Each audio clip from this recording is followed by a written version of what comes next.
Hey, welcome everybody. English Teacher Island. Welcome to the island, Aeryn. Kevin and David and I are here. And thank you for agreeing to join us. Kevin and David, just a little bit about how Aeryn got involved in today's episode. I let my student teachers know that we were doing this and asked them to give it a listen if they had a chance. And Aeryn not only followed through and listened to it, but she gave me some feedback. And when she gave me feedback, she said she'd like to be on the show someday. And that just so happened to coincide with some feedback I got from a good friend of mine, James Q, who said, three guys talking about stuff is great, but you kind of need a female voice in the room. And so I'm real happy that we've got Aeryn with us today. She's currently student teaching uh, Godwin Heights Middle School with a really, really great mentor teacher that's pushing her in directions that she's not necessarily used to yet, but she's going to learn a lot this semester. But today, guys, I think we said we were going to talk about grading papers or how we respond to papers from students. That's still our plan today, yes? I think that's a good idea. Sounds good to Good. me. Good. Kevin, we have you in a third format this time, third show, third format. We had the animation in place of Kevin, and then we had Kevin in the classroom, and now we've got Kevin on the road. So I Yep. know it's hairy out there. Please, please drive safely. It's I was out there earlier today. It's a pretty nutso weather day. It is. But so far everything is plowed, so I'm pretty happy about it. I Yeah, can't I can't was really I was very complain. surprised on the way back from school. The roads are not as bad as they were this morning. And Yeah, uh, and yeah. I Go ahead, and David. I teach in Kent City today. Kent City was open. Oh It my was gosh. it was much easier coming home than getting there. I Yeah, believe I it. think we had a big explosion of snow last night, and the even the plow truck came, and it was still pretty full in my driveway this morning. So I'm glad that they had a chance to get out and clear them out. But I wasn't about to get out to Allendale today, so we're working from my home office today. But before we get started, Aeryn, I know that I kind of introduced you, but is there anything you want to say or anything you want to get into before we start talking about responding to student writing? A little, yeah. You kind of did a great job. I'm at Godwin Middle School right now. I was at the museum school downtown, the Grand Rapids Public Oh, that's Museum School. cool. I loved that very much. Love the place where I'm at now. English teacher, but fun fact, minoring in geography. So I could be certified to teach a geography class. Should like the state of Michigan decide that it deserves its own class, not lumping it together with social studies. So I'm a fifth year senior. This is my third year at Grand Valley because I actually went to Ferris State before. Down, boo, boo, boo. I love Grand Valley. I don't know. I'm just excited to learn more and then be able to talk to you guys. Fantastic, Aeryn. Hey, yeah, Kevin teaches in Wyoming, which is in a neighboring district to Godwin Heights. Uh, David was a teacher at Kenowa Hills for a long time. He is now teaching middle college in both Kenowa and Kent City with through JRCC. So Is yeah, go ahead, Kevin. is Kate Battaglia? Isn't she in Wyoming or Godwin? Yeah, Kate, I think, was at Wyoming, and actually, Kate is in the eighth grade English at Godwin right now, and we see each other every single day. Okay, great. Awesome. Tell her I said hi. I absolutely will. Yeah, there's a lot of crossover between those two districts from what I've seen. I mean, obviously they're neighboring districts, so you're going to get some crossover like that. But yeah, I've been really impressed with the middle school there and the high school there in Godwin Heights, Mhm. and so I think it's going to be a good fit for you, and you're going to learn a lot. So let's talk about responding to Mhm. student papers. I think student writing is probably the most we're going to get the most traction out of the discussion today. I really see two different factors in responding to student work, and one is scoring, and the other's feedback. And I see a lot of personally, I see a lot of conflict there between those two goals: the Yeah, it's not goal gonna work. of scoring and the goal of feedback, right? I think students are torn on that too because they want the grade, but on the other hand, they want to know how to do better at what they do. And sometimes those two goals are in conflict with each other. So I think I'm just going to throw that out as something to start with. Kevin, looked like you might have lost your phone holder there. Yeah, the the mount is tricky. So just keep going. I'll work with it. That's all right. It's No part of worries. the fun, right? Yeah. I don't want to make you do two things at a time. So go ahead and respond when you feel like it, and we'll all just stop talking. But David, go ahead. What do you think about this conflict between feedback and scoring? Um, Particularly because I taught AP literature. They were hounds for the grade, and so I had to try to untrain them from that. And there's two approaches that have worked for me. I meet with them much earlier in the process when they're doing a longer paper. Um, I will after pre-thinking or pre-writing, I will give them some feedback there, feedback to kind of encourage them to move to the next step in the process. During the drafting process, sometimes once, sometimes twice, meet with them one-on-one, where I can give feedback and then train the students how to come with questions about their writing. And so there's quite a few steps, quite a few skills I'm having to teach in order to do that. And like in the fall, or like if you're Aeryn, when you're teaching now, um, when I taught at Grand Rapids Public Schools at Creston, I had 35 and 37 in the room. It might take 6 or 8 weeks just to do one process with this. Um, the other factor is this: we score them both in AP and both at the college on a rubric.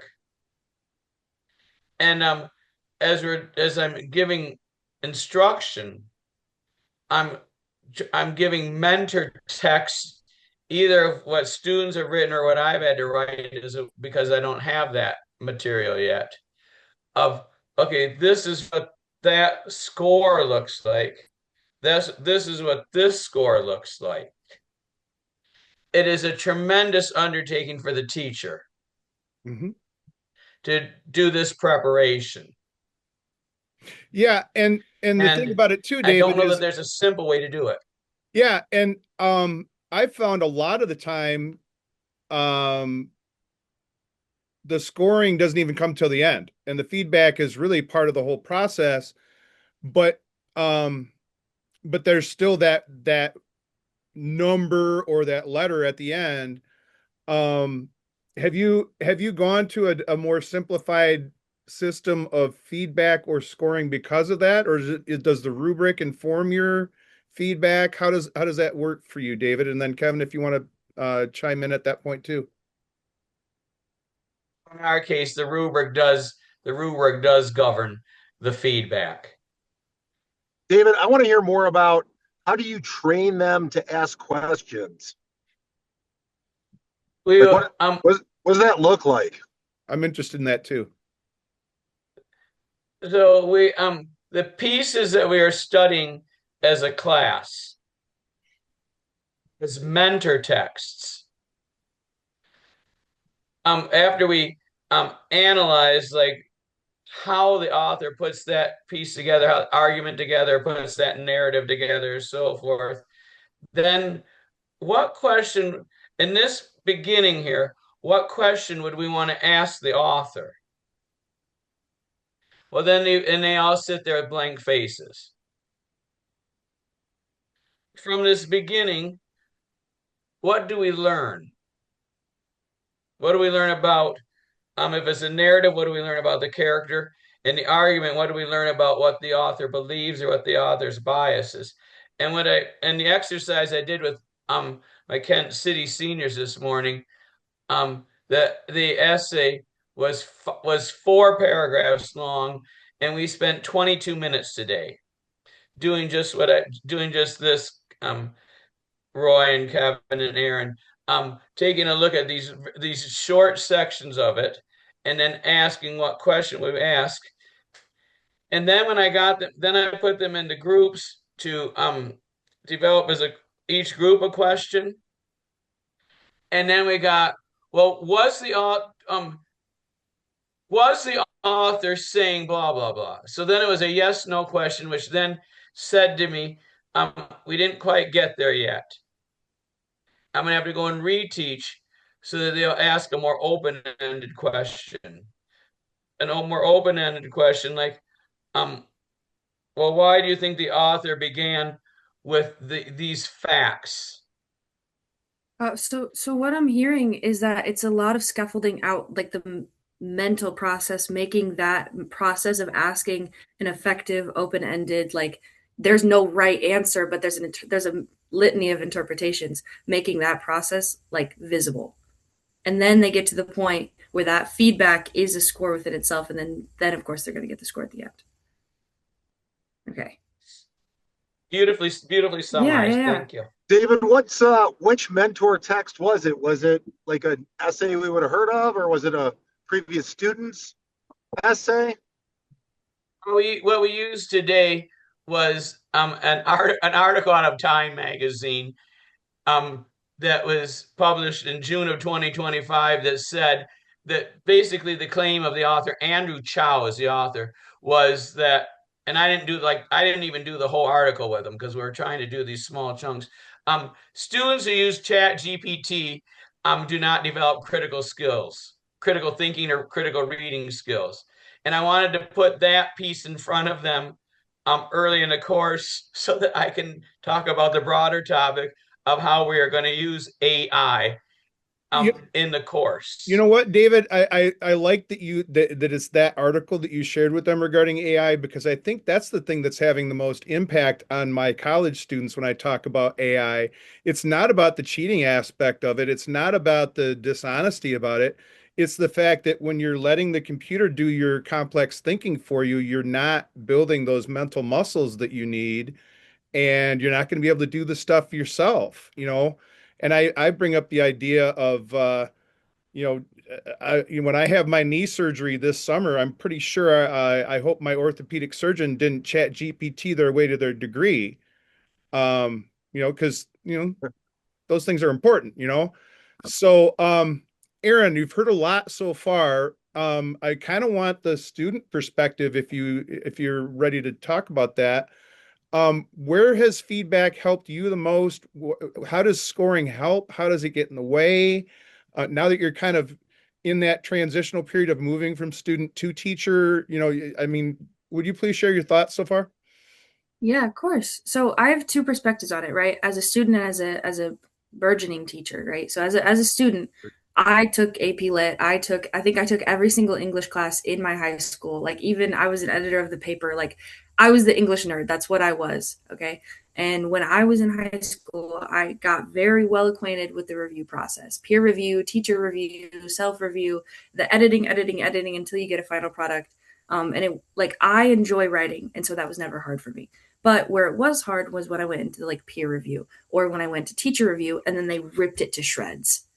Like when they took a writing that I was proud of and they're like, no, there's no point here. Like I don't see this here. Your questions are vague. Your perspective is too small or it's too broad. And I'm like, well, I really liked it. I thought it was really good. So as a student, the part of feedback that helps, especially when it's not for like a letter grade, is when it is compassionate, but also it like pushes the student. So when I gave feedback to peers, I always tried to be like, okay, I understand you got to separate the emotion from the product that we're creating, and then I had to do that with myself too. That's really difficult, but that's my perspective on the student side. Hey, Roy, you told me a story once where you got a C on a paper because it was boring. Am I just making that up, or was that No, no, actually yeah, feedback you that was got? one of my first papers when I was an undergrad at Grand Valley. I got a C on it, and I the comments that were on the paper were very professional. Let's put it that way. To the point where I thought the professor, in hindsight, was probably dancing around it, trying to be nice. But essentially it was I had a series of English teachers in high school that were very much sticklers for grammar, much like you did, Kevin. And but so they really focused on that. I had one teacher who, if you had one typographical error, and this is the era of manual typewriters to type papers, you had one grammatical error or one typographical error, and it was a grade letter down. So my writing was very technically perfect, but it didn't say a whole lot. And so when I got to college, I thought, hey, I'm this great writer. I've done all this great stuff. I've written all these. I won awards for my writing in high school. And all of a sudden I get this C on a paper and I'm like, whoa, whoa, whoa, wait a minute.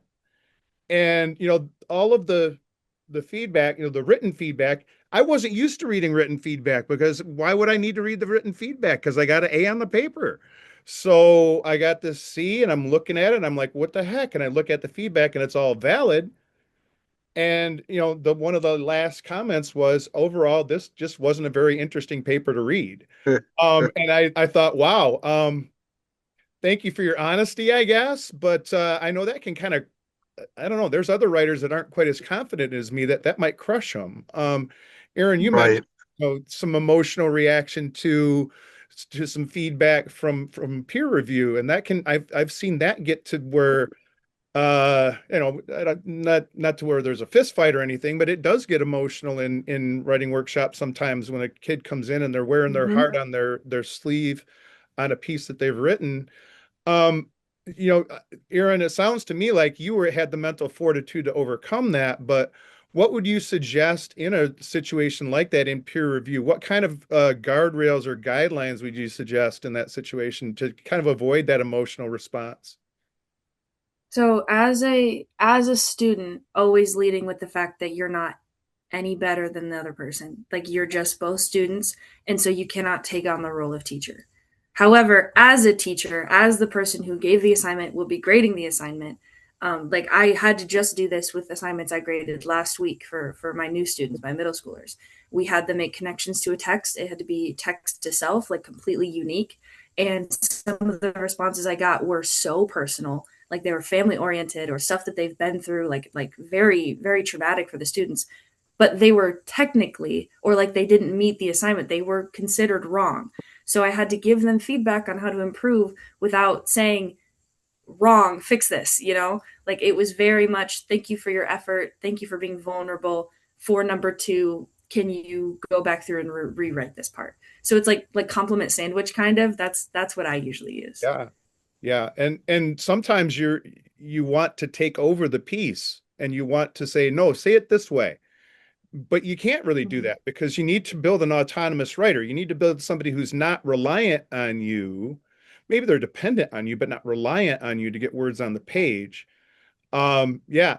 Thank you, Aaron. David and Kevin, I see you both have something to say. Kevin. I was just, did, has anybody ever used like sentence stems for feedback? I do. That's for peer Yes. review. That's kind of how Aaron, because I had a similar situation when I started. I had a student say, well, this isn't very good. And this particular student was in no position to judge any piece of writing Right. whatsoever. So I think a good way around that is to use the sentence stems as Mhm. the beginnings of a crutch and then take those away. I've also seen maybe maybe it's Tony Tendero, maybe it was you, Roy, or just like I'm just looking for love, right? And maybe that's the first That's peer a review Tony you thing. get. Like, Yeah.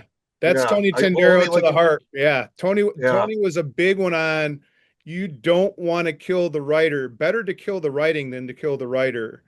And yeah, so if you're not, we all have this perfect version of a piece of writing that gets in front of us, and sometimes our vision of a perfect piece of writing isn't the writer's perfect vision of it. So we kind of need to take our ego out of it. Yeah, no, that's a totally Tony Tendero sentiment, and I'm so glad that we both got to learn from him together because we've got that shared dialogue. But Tony was the king of the nudge. He would yeah. never shove when you were writing. He would nudge you. Hey, what would this sound like if you turn this section into poetry? And I'm saying, well, Hmm. Tony, this is a journal entry. Have I poetry? What are you talking about? But then when I look at it later, I'd go, wow, he's right. And he didn't Yeah. say, no, you have to make this, this has to be that kind of feedback. That can be really damaging to a writer. Yeah. Yeah. Kevin, you use sentence stems for a lot of things that I wouldn't use sentence stems for, or even think of using sentence stems for. Can you talk about that a little bit? Because sometimes they can be used well and sometimes they can be misused. Yeah. So I probably use them, I mean, honestly, a little too much, but I will say that a lot of my high school students, English is not their first language. Mhm. So with the newcomers, not that I teach an exclusive class of newcomers, but I do have some newcomers. Right. Um, And but while they have the sentence support, stems help. yeah, while they have Yeah, support, any kind of supports that you can add, they're obviously they are helping your language learners, but they're also helping your kids that are native speakers that aren't great with English too. yeah, and that it also really helps with is it's not AI if you do the way we outlined it. It can be chunky and maybe inorganic, but I kind of defend it by saying, well, I'm teaching you how to write an argument, not to be Shakespeare right Right. now, right? Shakespeare we'll work on later. I'm teaching you how to write a personal narrative. We'll get the nuts and bolts down first, and then we'll tweak it. Right. So that's kind of how I defend it. So kind of a scaffolding or a training wheels or whatever metaphor you want to use there. Yeah. Yeah. Yeah. Thank you. David, go ahead. You had something there. And with the sentence stems, sometimes I'll do it as a declarative sentence. Sometimes I'll give them a sentence stem as a question, which is where I'm going to have to begin next week with my seniors because they didn't quite get there this week. So I'll just have some frames for them so that they don't ask just yes and no questions of the text. And I also, because I'm so tender-hearted, chicken-hearted myself, when you're when they wear their heart on the sleeve, and then I want to write back to them for my heart on the sleeve.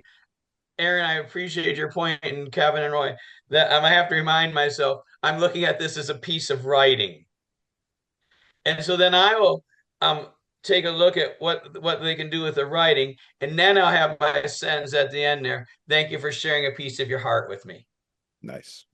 Yeah, Nice. that's Yeah, nice. my AP Lit teacher actually see almost the exact same way. Thank you for sharing a bit of your heart. Thank you for sharing a bit of yourself with me at the end of almost every piece of writing that we ever did.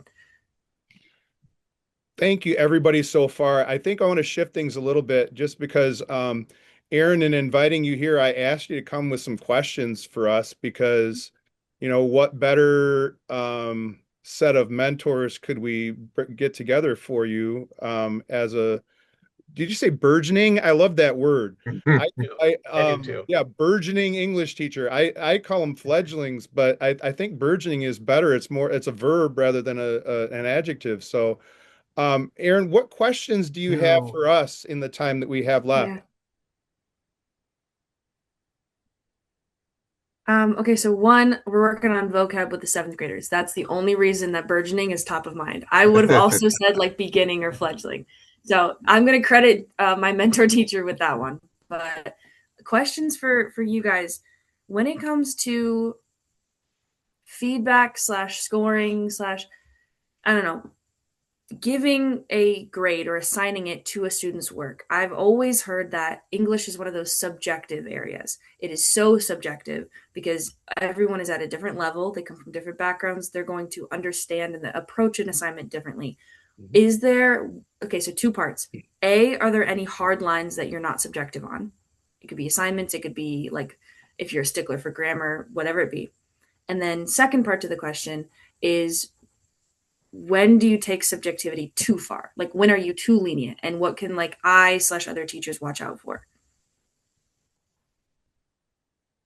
David, go ahead. go ahead. What um what helped me is when I started teaching in the 90s is we had what were called focused correction areas. Yep. Mm-hmm. And FCA. I still use this as a frame to this day. It was before rubrics and before anything else. And we would choose three. These are the things I could not be subjective on.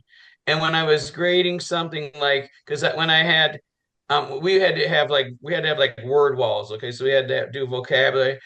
We had with my 10th graders, we had to do grammar lessons with them, like that they were doing out of a textbook still in the 90s. Okay, but so then so I have to put a score on these.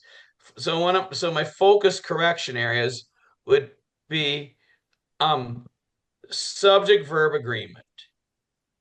Vocabulary would be um use in own sentence. And then I don't know what the third one might be, spelling or something or another. And those ones I wouldn't be subjective on, and those are ones that where I would give um really scoring rather than feedback. Then we get to the narratives, the expository arguments, and I'm trying to encourage voice, voice, their own style. And we would do mentor texts that would demonstrate that in many different ways. David, I've got a Then question. you would say, well, I'm too subjective because I'm biased towards ones that might have a more of a poetic voice than a technical voice. And then now I had to pull myself back and say, okay, that can't be part of the score. That can be part of my feedback. So, David, I've got a question about how you used focus correction areas. Did you have like a list of FCAs to go through over the course of a year, or did you identify the FCAs based on what you saw in student writing and the needs there? Or standards. Oh, or standards, yeah. Mm-hmm. And So ours, based. and the equivalent of that was for each grade level, there was a list of focus correction areas or core standards that you taught in that course for reading, writing, listening, viewing, grammar, and all that. And you had to prove at the end of the year to the people in Grand Rapids public schools that you had been faithful in completing all of that. Mm. And then for Kevin, NCA, we had to collect student samples that demonstrated that stuff. NCA was an accreditation process. Yep. Yeah. Hey, Kevin, what about you? What's your response to Aaron's question? I would say, as far as grading goes, scoring goes, use a rubric. Everything should have a rubric. Mhm. And feedback's a little bit tougher. I do want to, I'll give Kelly Gallagher credit because he said this, would you write all over a student's work of art, like in art class? Would you write all over that? I've heard this before. Right? And the answer should hopefully is no. So maybe just a bunch at the end. But I will say this, if I've got to comment a couple of different times for the same student, titles of books go in italics, then by that third or fourth time I'm gonna take a point, right? And what I'm not subjective about is the first person pronoun I. If you don't capitalize that, I'm gonna take a point, no matter what. So that's kind of where I stand on that. How do you feel Roy, I'd about love the to hear numeral your four in response, place and of then I also have a FOR? follow-up question that I've recently developed.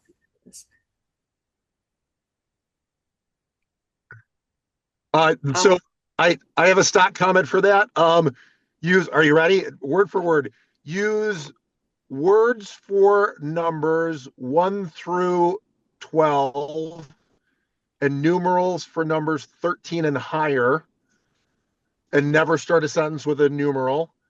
And the reason the reason is that the those words used to be hyphenated once upon a time, Yeah. And right? I was The always taught if 21s, it's more than 22s. I was So always I was always taught if it's more than two words, you have to use the digits. Mhm. yeah. Yeah. Oh, that's good. So use words for numbers. What night? Up to 19, up to 20, Yeah, right? right. Okay. I like that. Yeah, Maybe I don't know. I'll amend And I it. don't know if that's a rule. That's the thing. I mean, everybody's is that a stylistic thing? Is that a strunk and white? Or is it, I mean, Right. then we get into the argument, is grammar the rule book or is grammar the description of what we do, right? Oh, Um, that's a great conversation. yeah, maybe that's a Um, different episode. Might be another yeah, episode. Aaron, I'm going yeah. to answer your question in a kind of a vague way. I have gone to um, very much to a 4-point scale on how I grade things, and that kind of dictates the kind of feedback I give. By having a four, Oh no. did we just freeze? Oh, see, we're starting to bump into my internet problem out Yeah, here in the country here. All right, I'm going to answer this that's question. I okay. think we should probably be done. Um, Aaron, Yeah. in going to a 4-point scale for grading things, I have found that changes the conversation I have with students too. Mm. It's much easier to describe how to go from a 3 to a 4 on a 4-point scale than it is to describe why you got a 73 instead of a 82 or whatever they were aiming for. Scoring guides tend to be a little bit too minimalistic as far as what they cover. And with a rubric, I'm able to describe the things that you need to do as a writer. And if you've done them to a level of a 3, that's acceptable. If you've done it to a 4, you're beyond what I've asked. If you're at a 2, you're getting there, but not quite. And 1, you're on the board, but you got some ways to go. And if you don't get on the board, then it's a failure. Mm. And so it makes the conversation a lot easier. Hey, what do I need to do to get from a 2 to a 3, Roy? Okay, well, here's what I saw and here's some things. And it's a much more conversational response to a student as opposed to a checklist and, a set of recommendations. Having conversations with my student writers is much more fruitful for me, I've found, than just putting a number on something and waiting for them to come to me and ask why. Mm-hmm. Cool. All right, fellas, I'm kind of late for an appointment, so it was Oh, good to see you yep. again. Yep, we And should it's good probably to sign meet off you, anyway. Aaron. Yep. Yeah, Hey, well, Aaron, thank you. I would love to have you back. Let's talk about that soon, and see how we can make that happen. Kevin, David, thank you for your time. Thank This you, has Aaron. Yeah, been thank you guys. English Teacher Island, and we'll see you soon. Thanks, everybody.